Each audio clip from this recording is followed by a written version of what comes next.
Joseph. A roller coaster life. Part 1. Based on a story from the Bible, slightly altered for brevity. Not many people have had as many ups and downs in their lifetime as did Joseph of the Old Testament. Joseph had 11 brothers, but he was his father's favorite son. The father, very unwisely, treated Joseph special in front of the others.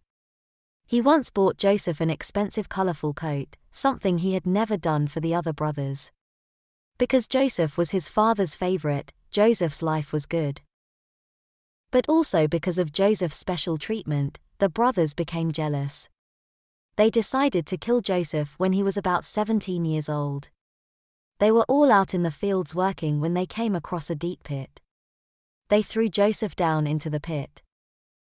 Fortunately for Joseph, a group of traveling traders was passing nearby. So the brothers decided to sell Joseph to the traders instead, for 20 pieces of silver. Joseph was now a slave and was taken abroad to Egypt.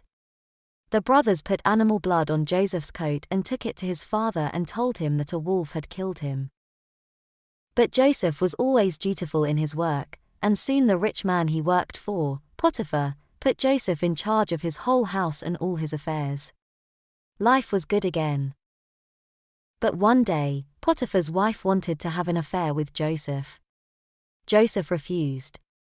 The wife became angry and began screaming that Joseph was trying to rape her. Of course, everyone believed Potiphar's wife, and Joseph was thrown into prison. In prison, Joseph found favor with the warden, and the warden put Joseph in charge of the prison. Life was fairly good again, considering the situation. While Joseph was in charge of the prison, the warden discovered that Joseph was good at interpreting dreams. One day the warden heard the Pharaoh, king of Egypt, complaining about a bad dream. The warden told the king that he knew a man who could interpret dreams, so he escorted Joseph to the Pharaoh's house.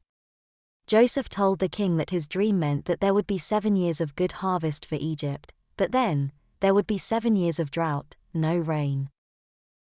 The king trusted Joseph and put him in charge of storing food in order to prepare the country for the coming famine. Because Joseph was wise and responsible, the king later put him in charge of the entire kingdom. He made him governor over all the country.